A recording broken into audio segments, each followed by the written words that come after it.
نبی اکرم صلی اللہ علیہ وآلہ وسلم نے فرمایا، قیامت کے دن مومن کے میزان میں اخلاق حسنہ سے بھاری کوئی چیز نہیں ہوگی،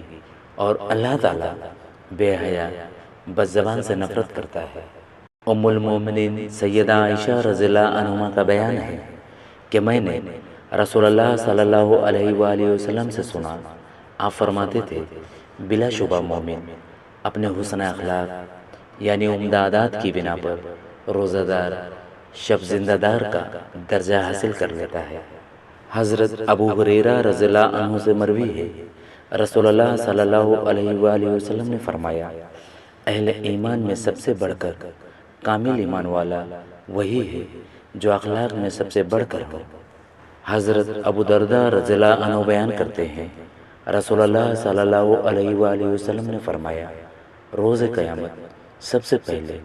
مجھے سجدہ کرنے کی اجازت دی جائے گی، اور سب سے پہلے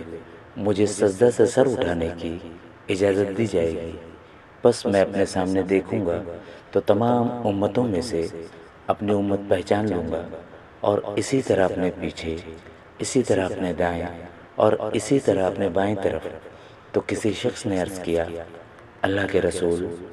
آپ تمام امتوں میں سے اپنی امت کو کیسے پہچانیں گے، جبکہ نوح علیہ السلام سے لے کر آپ کی امت تک کتنی امتیں ہیں؟ آپ صلی اللہ علیہ وآلہ وسلم نے فرمایا، وضو کے نشانات کی وجہ سے ان کے ہاتھ پاؤں اور پیشانی چمکتی ہوگی، ان کے علاوہ کوئی اور ایسا نہیں ہوگا، اور میں انہیں اس لیے بھی پہچان لوں گا کہ انہیں ان کا نامہ اعمال دائیں ہاتھ میں دیا جائے گا، اور میں انہیں پہچان ایک اور علامت سے بھی لوں گا کہ ان کی اولاد ان کے آگے دوڑ رہی ہوگی۔